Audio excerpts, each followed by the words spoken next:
Sinabayan ng kilos protesta ng ilang transport group ang pagsisimula ngayong araw ng hulihan laban sa mga hindi pa consolidated na jeep. Pero ang LTFRB wala pa umanong pinalalabas na manghuhuli.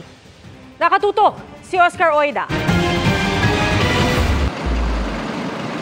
Kapansin-pansing puro may mga sticker na ng kani-kanilang kooperatiba o korporasyon ang mga bumabiyahing jeep sa Monumento Caloocan kaninang umaga. Indikasyon na consolidated na ang mga ito. Ang tsuper na si Christopher, inabutan pa ng GMA Integrated News na nagkakabit ng sticker para iwas daw aberya. Para at least makita nung mga law enforcement na nakakomply kami, na sumusunod kami sa gobyerno sa sa programa nila. Ngayong araw na dapat ang simula ng hulihan sa mga bibiyahing jeepney na hindi consolidated sa pangunguna ng LTO, MMDA at PNP base sa paalala ng LTFRB. Pero ayon sa LTFRB, wala pa silang pinalalabas na manghuhuli. Sabi pa ng MMDA, naghihintay pa raw sila ng guidelines mula sa LTFRB para makapanghuli ng mga hindi consolidated na jeep.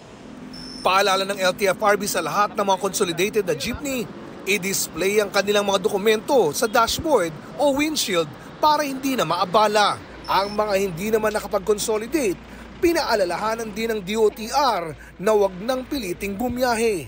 Clear naman sa LTFRB yung mga lugar na mababa ang consolidation at malamang doon ang posible na magkaroon nga po tayo ng mga kasama na magiging tulurum. Doon po tututok ang LTFRB, LTO, ang ating mga kasama sa kapulisan para wag pong bumiyahe yung mga hindi consolidated. It is the discipline that is needed. Kailangan din po yung disiplina nila na wag pumasada dahil wala na pong karapatan.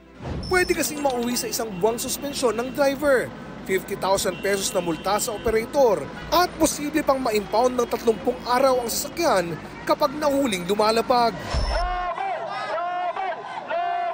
Pero tutol sa hulihan ang ilang grupo gaya ng Manibela at Piston. Kaya nagmarcha sila patungo sa tanggapan ng LTFRB. Hindi pa ba sila nakontento? Kinukuha na nga nila yung prangkisa namin na aming pinakikipaglaban. Pagkatapos yan, pati pa ba naman yung jeep ay kukunin pa nila, i-impound? So ano bang gusto nilang mangyari?